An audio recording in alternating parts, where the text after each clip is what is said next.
Welcome to Chapter 12, Cognitive Development in Middle Childhood. So we're talking about thinking and cognitive development in middle childhood. There's a lot of language development during this time as well. Their cognitive abilities are getting broader. There's more logical thinking. They're starting to be able to understand conservation problems. And we talked about conservation previously, and that's a lot of what we did on the field trip as well. They're less egocentric, so they can take on multiple perspectives, which we'll talk about. But it's also important to remember they're still not thinking like adults. There's still a childlike way in their thinking. So we talked about the sensory motor stage, that was birth to 2 years old. Then we talked about the pre-operational stage, 2 to 7 years old. Now we're talking about the concrete operational stage, which is, think about your elementary school years, 7 to 12 years old. And then later we'll talk about the formal operational stage, which is 12 years old to adulthood. If you remember in Chapter 9, we were talking about preschoolers and their cognitive development. And preschoolers think pre-operationally. They're very egocentric, and they don't yet have that logic that we get later on. In the concrete operational stage, that's the elementary school years, age 7 to 12, and they're starting to develop logic, where previously in the pre-operational stage, kids were egocentric, meaning they could only really see things from their own perspective. When we get into this stage, kids start to be able to decenter, and decentering is when you can think about other people's perspectives as well and see things from other people's view.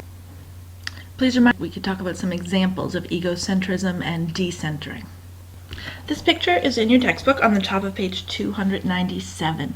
And so what they do is they tell children, they say, okay, the car, we have two routes. And you look at if both cars start at point A and arrive at point B at the same time, do the cars go at the same speed? Does one have to go faster? And it's very interesting to see the differences at different ages and how children will respond to that question. So definitely take a look in your book on page 297 for that. There's always a critic, right? Just kidding. So there are people who agree with Piaget, and there are people who say maybe he was wrong. Some people say he underestimated children's capabilities, and he said, oh, maybe, a lot of people think maybe kids are capable of a lot more than he gave them credit for. And a lot of people also think that maybe he underestimated the age at which cognitive abilities emerge, meaning that kids, maybe they're capable younger ages than Piaget thought. Research does suggest, however, that Piaget seems to have been more right than wrong, especially in his argument about the concrete operational stage. He seems to be correct that a lot of these concrete operations are developing and achieved universally during middle childhood. When children are interviewed by researchers in their own culture, children were more likely to display concrete operational thinking. Some research shows, though, that mastering conservation and developing certain concrete operational skills varies broadly in different cultures. This chart is in your textbook on the top of page 298, and what it looks at is establishing conservation. And remember, we talked about that being the glasses of water or the pennies, whether they were spaced out, looking at quantity versus how something looks in appearance. So they looked at rural Aborigine children, and they looked at children who lived more in the city in Australia. And what they found was that with training, when you showed children and taught children how the process worked, they were more likely to establish an understanding of it at a younger age. So kind of thinking about, can these skills be taught? Information processing in middle childhood. When we think about information processing, we talk about how people take in, store, and retrieve information. And one of the things that's happening during this stage of development is that memory is increasing. So this increases what children can handle as far as how much information they can process. When we talk about memory, we're talking about how we encode, store, and retrieve information. Back in Chapter 9, we had talked about thinking about encoding, storage, and retrieval in relationship to a computer, where we encode by putting information through the keyboard, and we store it on the hard drive, and then you retrieve it, either think about the monitor or the printer. I thought this was cute. I just found this online, and it kind of looks at it as like a bank. So when we code, it's like depositing money into a bank. Storage is how it accumulates interest over time, and then retrieval would be doing banking transactions to get that money out. So I thought that was kind of a cute analogy. when we encode, that is how we're saving our memory so that we can use it later. And one of the things that happens during middle childhood is short-term memory capacity improves, which means when you think about studying for a test, prior to elementary school years, you didn't really need to worry about studying, especially with an intent to remember something later. But during elementary school, you start to get to a point where you have to find different strategies in order to remember for later. And so that has a big impact on memory capacity and increasing memory capacity. Meta memory is, when you look at the prefix meta, it means an understanding of. So in the book we talk about meta memory, meta linguistic awareness, metacognition, and what meta means is it's an understanding of. So meta memory is an understanding of your own memory. So when we were just talking about learning how to study, we learn control strategies. We think about mnemonics, different tricks we use in order to manage our memory. And children can be trained to use control strategies. They can use keyword strategies, rehearsal. They can use cognitive elaboration, where they remember one piece of something and it helps them remember more related to that topic. Mnemonics are ways to remember things. I thought this one was funny at the top, where she says, "Dad, what's mnemonics?" And the dad, "Oh, I can't remember." It's really memory strategies. And they're often using acronyms and using initials to remember things. We might know the one for the Great Lakes or the one for the Order of Operations, PEMDAS. So those are just some examples of ways we use control strategies and use mnemonics to remember. Vygotsky had a different approach when talking about cognitive development, and a lot of his thought was related to the classroom. If you remember, he was a lawyer, and he was in Russia around the same time as Piaget. He actually died very young. I think he was in his 30s when he passed away. But he believed children should participate in their educational experience, and a lot of what he talked about was the socio-cultural perspective, where children learn in relationship with social interactions. So two concepts he talked a lot about were cooperative learning and reciprocal teaching. With cooperative learning, it was really about children working together in groups to learn. And then reciprocal teaching involves students working with teachers in a back and forth, also with other students, and especially in relationship to learning how to read. So there was a lot of back and forth rather than just the direct instruction coming from the teacher. If you remember, when we talked about Vygotsky, we also talked about the zone of proximal development. I think we mentioned it in Chapter 2, and we also talked about it in Chapter 9, and maybe even Chapter 6, zone of proximal development and scaffolding. The zone of proximal development being the difference between what a child can do on their own and what they can do with the assistance of another, whether it's a peer or a teacher or a caregiver. And then the scaffolding is that assistance they're getting from another person. So I would definitely pay attention on page 300 and 301 to the section on Vygotsky, especially in regards to classroom instruction. Language is a huge part of cognitive development. It's how we communicate.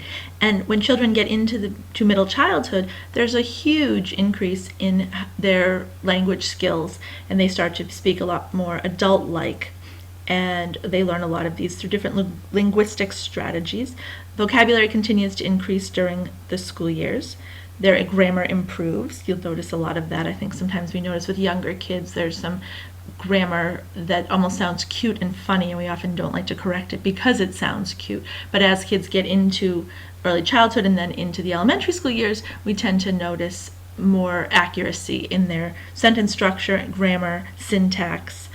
There are also some, in first and second grade, especially the younger grades, certain sounds that can be troublesome for little kids. I remember being 3 or 4 or 5 years old and not being able to say the word three and saying it as free and struggling over that sound. As we get into middle childhood, most kids, unless there's a speech issue, tend to be able to get most of those sounds down in a much more sophisticated way.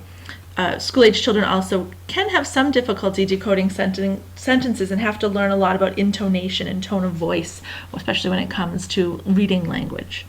In your book on page 301, there's some great examples of sentence structure and some issues with kids having difficulty with different syntax. So I would definitely take time to look at that. When we talk about language, there's different components of language. There's vocabulary, there's the grammar, there's how we pronounce words, there is the intonation. All of this comes together to make If you remember earlier in this chapter, we talked about meta-memory. Now we're talking about meta-linguistic awareness. If you break that word apart, meta is an understanding of, and linguistic is language. So it's really about an understanding of your own use of language. When we talk about understanding our own language, it can also help us a lot with comprehension. Knowing when you don't understand something can help a lot with communication. Sometimes we may think we understand something or think it's something wrong with us because we don't understand it. And when you think about asking questions, I think metalinguistic awareness can come into play on that as well. The book talks about the difference between preschoolers and then kids at age 7 or 8, and how miscommunication can be a big factor in their understanding of language. Another component of language is when you think about young children before they can speak and articulate, I would think you see a lot more of problems with self-control. So a child wants a toy, they don't know how to articulate that I want that toy, so they might hit or scream or cry or take the toy away from another child. Once they can articulate with words what it is they want and they can communicate their wants, their needs, their desires, there's a lot more self-control involved because they can articulate what it is that they want. This just looks at some different ways language can promote self-control, and it shows how as our language gets more sophisticated, maybe we use self-talk to regulate our own behavior, and that as our language increases, we are more capable of communicating, whether it be to ourselves or to others, to relay what it is that we need to get our needs met. Bilingualism is the ability to speak 2 languages. Obviously, trilingual would be 3, quadrilingual, I don't know if those words are actually used, but usually when people say bilingual, it often means 2 or more languages that somebody understands. The current approach to teaching English is usually immersion, where they're pushing kids to learn only in English, and kind of controversial. But when we talk about bilingual, there's a lot of benefits for children who learn or can speak more than one language in early childhood. You're using parts of the brain that those of us who only speak one language are not even able to access. So English is a second language for more than 32 million Americans, and that number goes up every year. Being bilingual has some cognitive advantages: greater cognitive flexibility, so their thinking has more flexibility. They have greater metalinguistic awareness, and it's possible that learning another language can actually improve a child's IQ. In the United States, I think we almost take education for granted because it is a right that children, we have a free public education available to us for children going from 1st grade to 12th grade. Most states have kindergarten as well, but not all.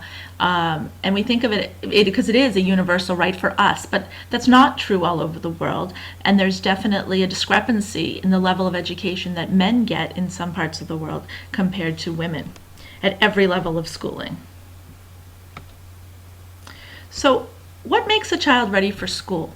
I know there are groups, I don't know if there's groups in both sections or in one section, who are doing their group project on school readiness, whether it's kindergarten or middle school. But how do you know when a child is ready to start school? Is it just based on a number, a birthday, which is kind of arbitrary because everybody develops very individually?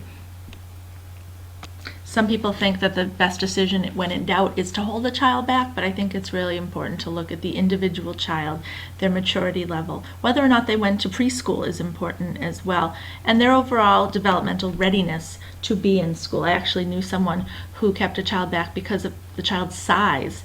It was a very sports-oriented family. They wanted the child to have a chance to grow, to catch up a little bit so he could compete in sports. It's actually called redshirting. Usually it's discussed in college. This was actually at the kindergarten level. Unfortunately, the child actually is still a peanut, hasn't grown very much, but a lot of different decision-making factors can come into play when deciding when a child is ready for school. Learning to read for most people comes fairly naturally at the age of 5, 6, 7, the beginnings of learning how to read. It's important, though, to be informed about what's important in teaching kids how to read. It's important to promote a literacy environment surrounding kids with words and language, to talk to kids, to read to kids, to give them a place to do schoolwork, to encourage kids to problem solve. I'm going to continue the second half of chapter 12 in a second video. So I'll see you again in a few minutes.